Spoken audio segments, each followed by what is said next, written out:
আমরা সবাই এই হাতের ছবিতে ভোট দিয়ে পুরো বটম কালো করে দেই, কিন্তু যায় বিজেপি কি করে যায় আপনারা সবাই রাহুল গান্ধীজির মুখ থেকে শুনেন। আর ভিডিওটা শেয়ার করে বিশ্ববাসীকে দেখার সুযোগ করে দিবেন, সাথে আমার পেজটাকে ফলো করে রাখবেন। ধন্যবাদ। শুনেন ভিডিও। मैं आपको गारंटी देके कह रहा हूं और अच्छी तरह सुनिए, नरेंद्र मोदी वोट चोरी करके चुनाव जीतता है।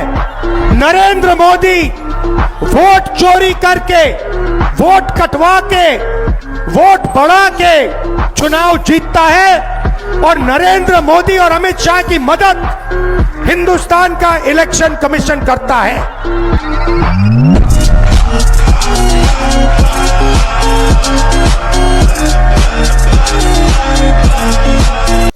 অবশ্যই আপনারা ভিডিওটা শুনছেন, আর আমি আপনাদের সবাইকে অনুরোধ করছি 2026-এ আপনারা সবাই মিলে কংগ্রেসকে ভোট দিয়ে জয়যুক্ত করুন। আর না হলে পাবলিকের এমন পরিস্থিতি হয়ে গেছে, মানুষের ঘরে ঘরে চুরি করতে হবে, মানুষের মার খেতে হবে। এর জন্য আপনারা সবাই মিলে কংগ্রেসকে ভোট দিয়ে জয়যুক্ত করুন। ধন্যবাদ।